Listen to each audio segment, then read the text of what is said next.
नमस्कार, मैं कीर्ति और मैं आप सभी का स्वागत करती हूं आपके अपने चैनल भिवानी हलचल पर। तो आइए नजर डालते हैं आज की मुख्य खबरों पर।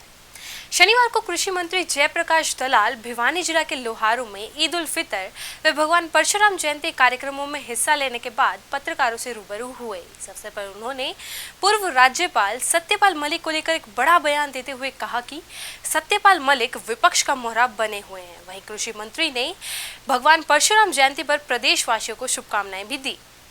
कृषि मंत्री श्री जेपी दलाल ने कहा कि ओलावृष्टि व बेमौसमी बारिश से खराब हुई फसलों का डाटा जिला स्तर पर रिकॉर्ड किया जा चुका है और एफसीआर से मंजूरी मिलने के बाद जल्द ही किसानों के खाते में फसल खराबे की धनराशि डाल दी जाएगी।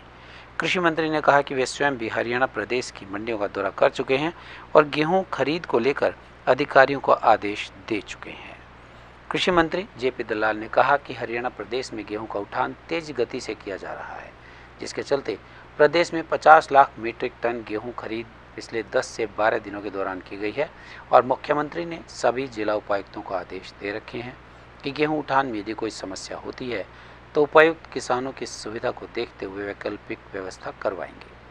वहीं कृषि मंत्री जेपी दलाल ने ईद उल फितर व भगवान परशुराम जयंती पर कार्यक्रम में शिरकत करते हुए प्रदेशवासियों को शुभकामनाएं दी और कहा कि ये त्यौहार प्यार, प्रेम और भाईचारे का संदेश देते हैं।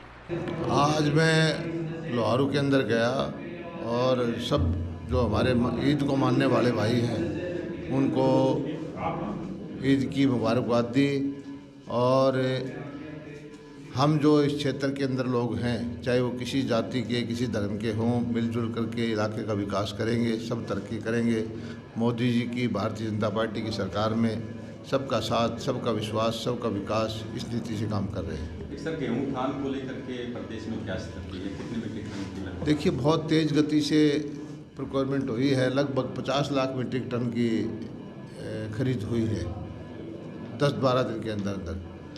और मुख्यमंत्री जी ने डिप्टी कमिश्नर्स को बोल दिया है कि उठान में अगर कोई समस्या आती है ठेकेदार से तो आप वैकल्पिक व्यवस्था करके उठान कराएं।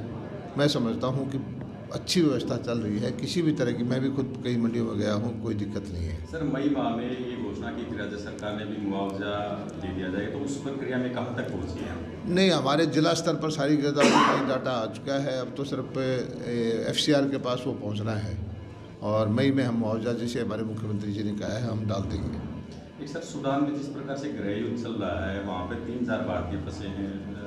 केंद्र सरकार उसके लिए प्रयास कर, हरियाणा के भी काफ़ी लोग हैं, तो क्या हरियाणा सरकार उसको लेकर के करने जा रही है? देखिए, ये मुद्दा बड़ा सेंसिटिव है। भारत सरकार जहाँ भी जो है हमारे भारतवासी कहीं संकट में होती हैं तो अपने प्रभाव का इस्तेमाल करके उनको निकाल लेते हैं और मैं समझता हूँ कि वहाँ पर भी जितने भारतवासी हैं, हमारे प्रधानमंत्री उनको निकालने में कामयाब होंगे। ठीक सर, डीएलएफ मामले में जो है कांग्रेस क्लीन चिट की बात कह रही है वाड्रा को, तो बीजेपी उस सारे मुद्दे को कैसे मानती है? ये एफआईआर दर्ज करके जांच चल रही थी। इसमें सिर्फ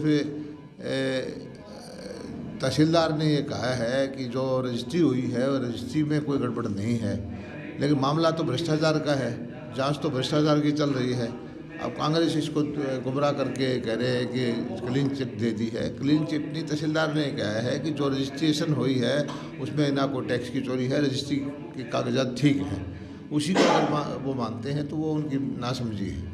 सर, हरियाणा में ग्रुप सी के नियमों की भर्ती में कुछ बदलाव किए, +2 तक के कैंडिडेट को भी जो है मौका दिए जाने की बात सामने आ रही है। क्या उस पर फाइनल मोहर लग चुकी है, क्या स्थिति है? ये मामला अभी चल रहा है और इस अगले 6 महीने के अंदर मुख्यमंत्री जी ने कहा है कि लगभग 60,000 नौकरियां लगेंगी और युवाओं में ज़बरदस्त उत्साह है कि सब बच्चे पढ़ रहे हैं, कोई मेहनत कर रहा है, पुलिस वाला भाग दौड़ कर रहा है। तो जो मेरिट पर नौकरी देने का एक सिस्टम शुरू किया, उससे युवाओं में ज़बरदस्त उत्साह है, बहुत सारी नौकरियां मिलेंगी। सर, हिमाचल प्रदेश से जो पानी आता है उस पर सेस लगाने जा रही है हिमाचल प्रदेश सरकार, जबकि राज्य सरकार ने विरोध किया, हरियाणा राज्य ने, पंजाब और हरियाणा ने। उसको लेकर के मीटिंग होने वाली है आज शाम को, क्या स्थिति? नहीं, ये सरासर गलत है।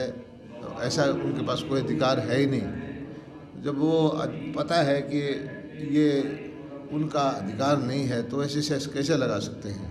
और केंद्र सरकार ने कहा है कि इस तरह का अगर आप कोई काम करोगे तो आप आज परशुराम जयंती है। हमारे यहाँ ब्राह्मण धर्मशाला का शुरुआत भी होगी, शिलान्यास में करूँगा। और ऐसे जो हमारे महान परशुराम भगवान जी जो संत थे, उनको मानने वाले सारा हमारा समाज है हिंदू। और आज अक्षय तृतीया भी है। आज का दिन विशेष है, खासकर शादियों के लिए मैं समझता हूँ कि बेबूझ सा है, तो एक पवित्र दिन है। तो इसमें मैं अभी कार्यक्रम जो है लोहारू के अंदर एक बड़ा भवन बनना है, उसके शुरुआत होगी। Sir, retired governor Malik ji ने जो है कुछ बयान दिए थे पिछले दिन, उसको लेकर के आज CBI की जो है नोटिस आया, तो राजनीतिक रूप से आप क्या कैसे देखते हैं इस सारे मामले? देखिए, ये बुजुर्ग आदमी हैं और पूरा समय इन्होंने अपनी गवर्नरशिप निकाली, और उस वक़्त इनके कोई संज्ञान में आया और उस वक़्त इन्होंने जानकारी छिपाई, तो ये भी एक अपराध है। अब राजनीति करने के लिए दोषारोपण करना, वो भी केंद्र सरकार के ऊपर करना, हर आदमी समझता है कि ये किसी भी तरह से उचित नहीं है। मैं ये समझता हूँ कि सत्यपाल मलिक जी केंद्र सरकार को गालियाँ दे करके विपक्ष का मोहरा बन गए हैं, और उनका एक ही ध्येय है कि बुढ़ापे में उनको कोई पार्टी राज्यसभा में भेज दे। इस्लामिक कैलेंडर के अनुसार हिजरी संवत 2 यानी 624 ईस्वी में पहली बार ईद उल फितर मनाया गया। ईद उल फितर को मीठी ईद के रूप में भी जाना जाता है। इस दिन हर मुसलमान, चाहे वो आर्थिक रूप से संपन्न हो या ना हो, सभी एक साथ नमाज पढ़ते हैं और एक दूसरे को गले लगाते हैं। ढाणा रोड स्थित दरगाह में ईद उल फितर का त्यौहार बड़ी धूमधाम के साथ मनाया गया। ईद उल फितर को मीठी ईद के रूप में भी मनाया जाता है। हिजरी कैलेंडर के अनुसार 10वें महीने यानी शव्वाल के पहले दिन ये त्यौहार दुनिया भर में मनाया जाता है। इस्लामिक कैलेंडर में ये महीना चांद देखने के साथ शुरू होता है। जब तक चांद नहीं दिखे तब तक रमज़ान का महीना ख़त्म नहीं माना जाता। इस तरह रमज़ान के आखिरी दिन चांद दिख जाने पर अगले दिन ईद मनाई जाती है। ईद का त्यौहार सबको साथ लेकर चलने का संदेश देता है। ईद पर हर मुसलमान, चाहे वो आर्थिक रूप से संपन्न हो या न हो, सभी एक साथ नमाज पढ़ते हैं और एक दूसरे को गले लगाते हैं।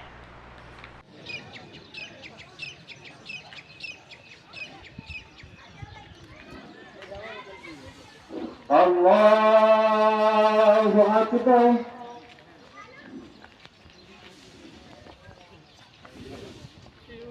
अल्लाहु अकबर, अल्लाहु अकबर। अल्हम्दुलिल्लाहि रब्बिल आलमीन, अर्रहमानिर रहीम, मालिकि यौमिद्दीन, इय्याका नअबुदु व इय्याका नस्तईन, इहदिnas फलहुम अजरुन गयरु ममनून, व मा युकज़्ज़िबुका बअदु बिद्दीन।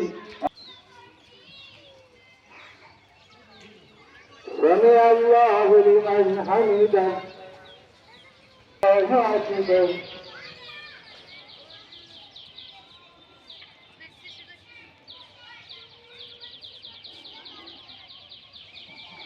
अल्लाहु अकबर,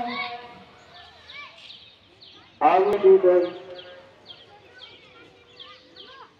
में एक रमज़ान का महीना आता है जो 30 दिन रोजे रख के 30वें दिन 29वें दिन ये चांद दिखाई देता है। उसके बाद में ईद उल फितर का त्यौहार मनाया जाता है। 30 दिन भूखे प्यासे अल्लाह की इबादत करते हैं हर मुस्लिम बालिग औरत मर्द, और उस दिन ये 30 दिन के बाद में चांद दिखाई देता है। उससे अगले दिन ईद मनाई जाती, उसी की खुशी में ईद का त्यौहार मनाया जाता है। इस दिन ईद की सेवइयाँ, खीर, मिठाई, अच्छे पकवान बनाए जाते हैं। बच्चों की खुशी खुशी में सब कुछ खिलाया पिलाया जाता है और मेहमानों को बुला के उनका हार्दिक इस्तकबाल किया जाता है। तो फिर क्या मन्नत मांगी है? मन्नत हमें देश की खुशहाली के लिए और पूरे समाज के लिए, पूरे हिंदुस्तान के लिए अमन और चैन की दुआ मांगी है। अल्लाह उनको आगे तरक्की अता फरमाए। आज ईद के त्यौहार पर अफसरों के दिशा निर्देश अनुसार यहाँ ड्यूटी लगाई गई थी। ड्यूटी में कोई कानून व्यवस्था में कोई बाधा ना पड़े, इसलिए ड्यूटी का पूरा संचालन किया गया और जो नाके लगाए गए हैं चौक पे और रोडों पे गश्त लगाई गई है, किसी भी अप्रिय घटना को कोई अंजाम गलत ना हो। शनिवार को स्थानीय हनुमान ढाणी स्थित विवेकानंद हाई स्कूल में विश्व पृथ्वी दिवस मनाया गया। इस अवसर पर विद्यार्थियों ने पानी, पर्यावरण व धरा संरक्षण को लेकर संकल्प लिया तथा आयोजित विभिन्न प्रतियोगिताओं में हिस्सा भी लिया। वहीं अशोक भारद्वाज ने कहा कि विकास की दौड़ में पृथ्वी छोटी होती जा रही है। इस अवसर पर युवा जागृति एवं जन कल्याण मिशन ट्रस्ट सदाचारी शिक्षा समिति व नेताजी सुभाष चंद्र बोस युवा जागृत सेवा समिति द्वारा आयोजित स्लोगन एवं पेंटिंग प्रतियोगिता के तहत विद्यार्थियों ने पृथ्वी के संरक्षण को लेकर अनेक प्रकार के संदेश पूर्वक स्लोगन, चार्ट व मॉडल तैयार किए। वहीं इस अवसर पर विद्यार्थियों को संबोधित करते हुए विद्यालय के संचालिका सावित्री यादव ने कहा कि शिक्षा के साथ साथ विद्यार्थियों को स्किल डेवलपमेंट को लेकर भी समय समय पर विद्यालय में कार्यक्रम आयोजित किए जाते हैं। उसी के तहत विवेकानंद हाई स्कूल में विश्व पृथ्वी दिवस मनाया गया, जिसमें विद्यार्थियों ने अपनी कला का प्रदर्शन कर पानी, पर्यावरण व पृथ्वी संरक्षण का संदेश दिया। कार्यक्रम के आयोजक नेताजी सुभाष चंद्र बोस युवा जागृत सेवा समिति के अध्यक्ष राष्ट्रीय युवा पुरस्कार अवार्डी अशोक कुमार भारद्वाज ने कहा कि केवल भारत देश में ही नहीं बल्कि दुनिया में आज यह विशेष दिवस मनाया जा रहा है, जिसके तहत दुनिया के लोगों से पानी, पर्यावरण, मृदा और पृथ्वी के संरक्षण को लेकर अपील की जा रही है। दिवस के बारे में बताना चाहती हूँ। आज इतनी सारी फैक्ट्रियाँ खुली हुई है जिससे निकलने वाले धुएं से वायु प्रदूषित होती है, जिसके कारण कई लोगों को सांस लेने में भी तकलीफ होती है तथा हमें पेड़ भी नहीं काटने चाहिए। आजकल लोग पेड़ काटते हैं तथा उनको जलाते हैं तो उससे भी वायु प्रदूषण होता है और हमें पेड़ लगाने चाहिए, ना कि काटने चाहिए। मृदा प्रदूषण को रोकने के लिए हमें पेड़ लगाने चाहिए। मैं आपको प्रोजेक्ट के बारे में बताना चाहता हूँ। मैंने पृथ्वी दिवस पर प्रोजेक्ट बनाया है जिसमें फैक्ट्री में से प्रदूषित हवा निकलती है और उससे वायु प्रदूषित होती है और नदी खराब होती है गंदे पानी से और जिससे जानवर भी मर सकते हैं। Thank you. जो धुआं निकलता है उससे भी वायु प्रदूषित होती है। Thank you. पृथ्वी पर कूड़ा करकट हमें नहीं फैलाना चाहिए। कूड़ा करकट को हमें उठाना चाहिए।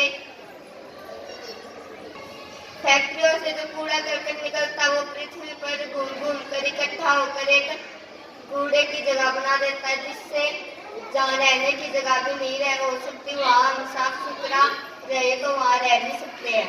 प्लास्टिक हमारी पृथ्वी को बंजर करता जा रहा है। प्लास्टिक आज के समय में मनुष्य के लिए बहुत ही हानिकारक है। प्लास्टिक का उपयोग अब सबसे अधिक किया जा रहा है। प्लास्टिक को लोग ज्यादा उपयोग करके इधर उधर फेंक देते हैं, जिससे गाय या अन्य जानवर उन्हें खा जाते हैं और उन्हें बहुत नुकसान पहुंचता है।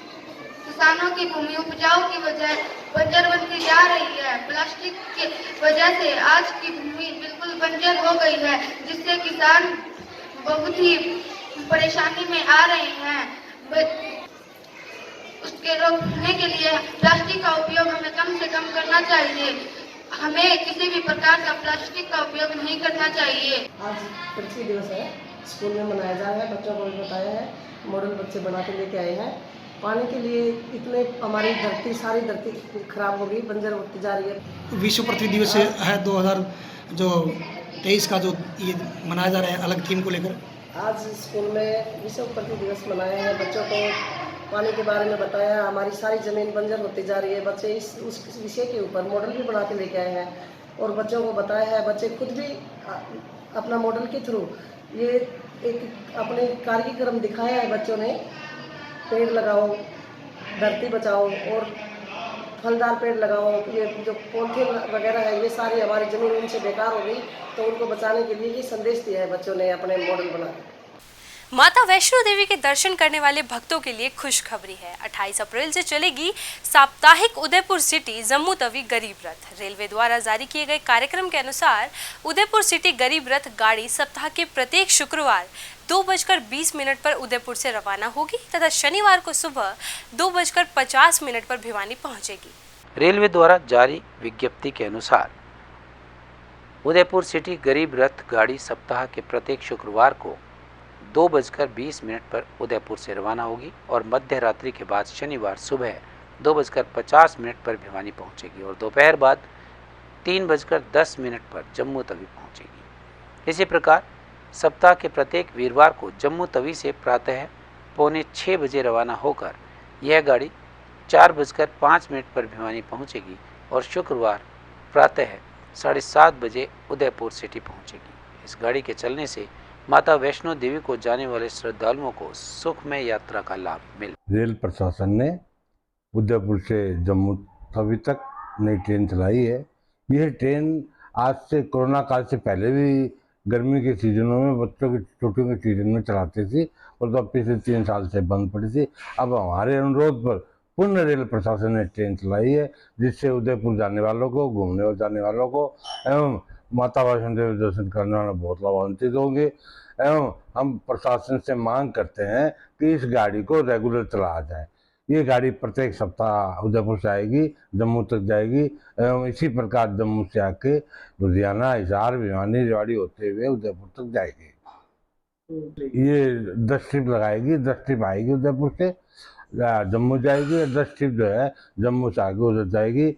हम रेल प्रशासन से मांग करते हैं, ये गाड़ी कामयाब गाड़ी है, क्योंकि पहले भी 4-5 साल लगातार चला रहे थे और अब पुनः हम रेल प्रशासन से मांग करते हैं कि उस गाड़ी को पुनः चलाया जाए, ताकि यात्री भी लाभान्वित हो उसके और एवं रेलवे का रेवेन्यू भी बढ़े। काम होगा और वो जो है ब्लॉक लेती है, उस ब्लॉक में जितनी भी कम से कम गाड़ियाँ रजिस्टर हो उस गाड़ियों को बंद करते हैं। और ये गाड़ी जो है 04974/04974 गाड़ी जो भिवानी से रोहतक जाती है एवं रोहतक से भिवानी जाती है, ये दिनांक 24 अप्रैल से लेके और 8 मई तक बंद रहेगी। यात्रियों को होने वाली असुविधा में खेद है कि रेल लाइन का कुछ काम होना है, ब्लॉक लेंगे रेल, इसलिए हम आपसे अनुरोध करते हैं कि रेल प्रशासन का यात्री सहयोग बरकरार रखें। युवाओं को बुलेट बाइक पर पटाखे बजाने का शौक भारी पड़ सकता है। पकड़े जाने पर मोटा जुर्माना होगा। इसके लिए सहायक पुलिस अधीक्षक श्री लोकेश कुमार IPS ने सभी थाना, चौकी और ट्रैफिक प्रभारियों को आदेश दे दिए हैं कि बुलेट बाइक पर घूमकर हुड़दंग मचाने वाले युवाओं पर सख्ती की जाए। युवाओं का लगातार बुलेट मोटरसाइकिल की ओर क्रेज बढ़ता ही जा रहा है। यही कारण है कि अब शहर में बुलेट मोटरसाइकिल की संख्या में बढ़ोतरी हो रही है। मगर युवा बुलेट तेज आवाज़ करने व पटाखे बजाने के लिए मैकेनिक से बुलेट मोटरसाइकिल पर ऐसा साइलेंसर लगवा लेते हैं कि जब मोटरसाइकिल का प्रेशर एकदम बढ़ जाता है तो उसमें लगा हुआ बटन दबाते ही मोटरसाइकिल के साइलेंसर से जोरदार आवाज़ होती है। उनका कहना था कि ऐसे दुकानदार व मिस्त्री जो बुलेट मोटरसाइकिल पर साइलेंसर बदलवाने का काम करते हैं, उनके खिलाफ भी कानूनी कार्यवाही की जाएगी। ऐसी दुकानों को चिन्हित किया जाएगा जिन पर बुलेट मोटरसाइकिल को मॉडिफाई अथवा उसका साइलेंसर आदि बदला जाता है। इसके साथ ही साथ जिला पुलिस के द्वारा 18 साल से कम उम्र के बच्चे जो मोटरसाइकिल व गाड़ी का प्रयोग करते हैं, उनके विरुद्ध मोटर वाहन अधिनियम के तहत कार्रवाई अमल में लाई जाएगी। दोपहिया वाहन चलाते समय चालक हेलमेट का प्रयोग करें, वहीं गाड़ी चलाते समय चालक सीट बेल्ट का अवश्य प्रयोग करें और मोबाइल फ़ोन पर गाड़ी चलाते समय बात कतई न करें। देखिए, जो जिला पुलिस के द्वारा अभी हम 2-3 समस्याएं कई बार जो हमें सुनने में आई हैं, वो मुख्य तौर पर ये है कि एक तो जो अंडर एज स्टूडेंट हैं वो बाइक और गाड़ी का प्रयोग करते हैं स्कूलों में आने जाने के लिए, कॉलेजेस में आने जाने के लिए भी। तो इसके बारे में भी जो यातायात पुलिस है उसको निर्देश दिए गए हैं कि स्कूलों से संपर्क करके जो बच्चों के अभिभावक हैं उनको बताया जाएगा पहले कि भाई आप अपने जो अंडर एज बच्चे हैं उनको आप मोटरसाइकिल और जो गाड़ी है वो चलाने के लिए स्कूल में ले जाने के लिए न दें। जो स्कूल के द्वारा जो व्यवस्था की गई है आने जाने के लिए ट्रांसपोर्ट की, बसें की या जो अन्य जो ऑटो रिक्शा या अन्य माध्यम है उसके द्वारा ही बच्चे स्कूल में आए जाएं। इसके साथ साथ ये भी देखने में आया है कि जो आम पब्लिक है वो अपनी गाड़ियों पर, अपनी मोटरसाइकिल पर नीली और जो लाल पट्टी जो लोगो एक पुलिस से संबंधित है विभाग से, तो उसको भी अपनी गाड़ियों पर लगाते हैं और बिना किसी अनुमति के हूटर और नीली और लाल लाइट का प्रयोग करते हैं।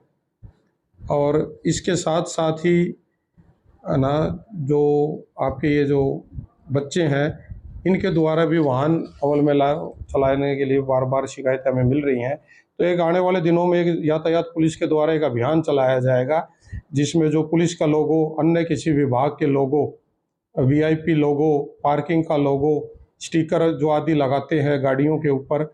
और इसके साथ ही ये भी देखने में आया है कि कई बार गाड़ी में पुलिस की कैप रखी रहती है आगे, जो कि ना ही तो पुलिस का कर्मचारी होते हैं, ना ही उनके कोई घर परिवार में ऐसे होते हैं जो उसका गलत उपयोग करते हैं पुलिस की कैप का। तो इसके साथ साथ इन सभी बिंदुओं को देखते हुए यातायात पुलिस एक आगामी अभियान चलाएगा।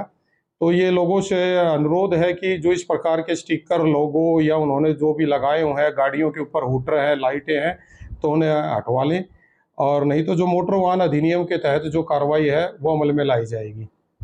इसके साथ ही जिला पुलिस द्वारा इस बार जो बुलेट का प्रयोग करते हैं ज़िले में, और जो कंपनी फिटेड जो सर्टिफाइड साइलेंसर आता है उसको हटवाकर जो तेज़ आवाज़ का जो साइलेंसर होता है उसको लगवा लेते हैं, जिससे आम जनता को भी काफ़ी परेशानी होती है। पढ़ने वाले बच्चों को, बुज़ुर्ग हैं जिनको दिल की बीमारी है या अन्य प्रकार के रोग हैं, तो ये उनके लिए भी हानिकारक है। तो उनसे भी यही अपील है कि वो आने 1-2 दिन वालों में अपने इन साइलेंसरों को हटवाकर जो कंपनी से जो सर्टिफाइड साइलेंसर जो लगा हुआ आता है उसी है लगाएं, तो इनके खिलाफ भी मोटर वाहन अधिनियम के तहत कार्रवाई अमल में लाई जाएगी। साथ साथ ही जो ऐसे मैकेनिक हैं जो इनके कहने पर जो साइलेंसरों को बदलते हैं, उनकी भी पहचान करने की प्रयास कर रही है जिला पुलिस और यातायात पुलिस।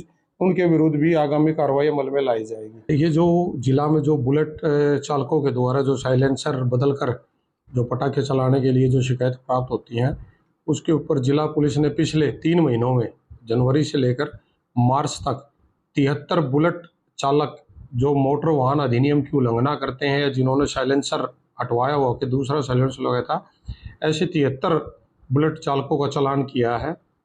और इसके विरुद्ध जो प्रभावी कार्रवाई है वो यातायात पुलिस के द्वारा अमल में लाई जा रही है। अगर रिकवरी के लिए नहीं होता है, जो आदमी उल्लंघना करता है तो उसके लिए मोटर वाहन अधिनियम में एक फाइन का प्रावधान है। तो जो हमने जो 73 जो चालान किए हैं, तो इस उल्लंघना के ऊपर हमने उनके ऊपर 3,30,000 रुपये का फाइन लगाया है, ताकि वो आगे भविष्य में वो ऐसी गलती ना करें। देखिए, ज़िले में जितने भी वाहन चालक हैं जो यातायात पुलिस के द्वारा या जिला पुलिस के द्वारा जो अभियान चलाए जाते हैं, वो इनकी निजी सुरक्षा के ही देखते हुए चलाए जाते हैं। परिवार का मुख्य सदस्य होता है जो बाहर कहीं बाहर नौकरी करने के लिए जाता है, किसी काम के लिए जा रहा है, घर का बच्चा है, कोई भी सदस्य है, तो हर व्यक्ति को 2 पहिया वाहन चालक को हेलमेट का अवश्य प्रयोग करना चाहिए। गाड़ी चालक को भी सीट बेल्ट अवश्य लगाना चाहिए। मोबाइल फ़ोन पे प्रयोग ना करें। ये उन्हीं के स्वयं के और उनके परिवार के हित के लिए ये अभियान चलाए जाते हैं। और फ़ाइन इसीलिए होता है कि फ़ाइन को भरकर उस गलती को आगे भविष्य में दोबारा ना करें। तो जिला पुलिस को सहयोग करें और वो यातायात नियमों की पालना अवश्य करें। शनिवार को विश्व पृथ्वी दिवस व परशुराम जयंती के उपलक्ष्य में श्री देव पाठशाला में कार्यक्रम का आयोजन किया गया। कार्यक्रम में विद्यार्थियों को लघु नाटिका के माध्यम से पर्यावरण के महत्व के बारे में बताया गया। वे पर्यावरण संरक्षण की शपथ भी विद्यालय प्राचार्य द्वारा विद्यार्थियों को दिलवाई गई। 22 अप्रैल को विश्व पृथ्वी दिवस पर परशुराम जयंती के उपलक्ष्य में श्री देव पाठशाला में एक कार्यक्रम का आयोजन किया गया। विद्यालय की प्राचार्य ने विश्व पृथ्वी दिवस पर छात्रों को लघु नाटक के माध्यम से पर्यावरण का महत्व और भगवान परशुराम के बारे में विस्तार से बताया और छात्रों ने संकल्प भी लिया कि हम न तो पेड़ काटेंगे और न ही काटने देंगे। इस अवसर पर विद्यालय की प्राचार्य श्रीमती वंदना शर्मा ने अपने स्टाफ व अपने छात्रों के साथ मिलकर चौधरी बंसीलाल पार्क में पौधारोपण किया और धरती की रक्षा के लिए छात्रों को जागरूक किया। छात्रों ने भी बढ़ चढ़कर भाग लिया और चार्ट व मॉडल इत्यादि बनाए और छात्रों का उत्साह देखते ही बनता था। ट्रैक्टर का संतुलन बिगड़ने से नवा की ढानी में ट्रैक्टर दुर्घटनाग्रस्त हो गया, जिसमें ट्रैक्टर चालक 56 वर्षीय रणवीर की मौत हो गई। मामला शुक्रवार दोपहर करीब 1 बजे का है। वहीं जांच अधिकारी एचसी विजय ने बताया कि मृतक के भाई राजवीर की शिकायत पर इत्तफाकिया मौत की कार्रवाई की गई है। कालुवास निवासी 56 वर्षीय रणवीर अपने भाई राजवीर के साथ ट्रैक्टर ट्रॉली में सरिये लोड कर कालुवास में सप्लाई करने जा रहा था। ट्रैक्टर को रणवीर चला रहा था। जब वे नवा की ढानी के पास पहुंचे तो अचानक ट्रैक्टर के आगे एक मोटरसाइकिल आ गई, जिसके कारण ट्रैक्टर खेत में उतर गया। इसी दौरान ट्रैक्टर का एक्सेल टूट गया और चालक रणवीर के ऊपर सरिये गिर गए, जिससे वह गंभीर रूप से घायल हो गया। उसे किसी तरह से निकालकर अस्पताल ले जाया गया, जहां चिकित्सकों ने उसे मृत घोषित कर दिया। जांच अधिकारी एस विजय ने बताया कि मृतक के भाई राजवीर की शिकायत पर इत्तफाकिया मौत की कार्रवाई की जा रही है। हमें सूचना मिली थी कि रणबीर स्नोप लज्जाराम वासी कालवा से एक्सीडेंट में लगी चोटों के कारण मृत्यु हो गई है, और जो जीएच भिवानी में पोस्टमार्टम करवाने बारे हमें सूचना प्राप्त हुई थी, जो उसके भाई की दरखास्त के अनुसार 174 कार्रवाई अमल में लाई गई है। क्या घटना घटी, किस प्रकार घटना? कालवा मृतक ना कालवाला जा रहा था ट्रैक्टर में, और आगे से कोई मोटरसाइकिल आ गई। मोटरसाइकिल को बचाने के चक्कर में ट्रैक्टर का बैलेंस बिगड़ गया, जिस कारण मृत्यु होना बयान हुआ है। वैसे क्या कार्रवाई की? परिवार वालों की दरखास्त पे 174 कार्रवाई अमल में लाके बात करवाकर पोस्टमार्टम नाश को अंतिम संस्कार के लिए हवाले वारसान की गई है। खबरों का सिलसिला यूं ही जारी रहेगा। मुझे और भिवानी हलचल की टीम को दीजिए इजाजत और बने रहिए आपके अपने चैनल भिवानी हलचल के साथ।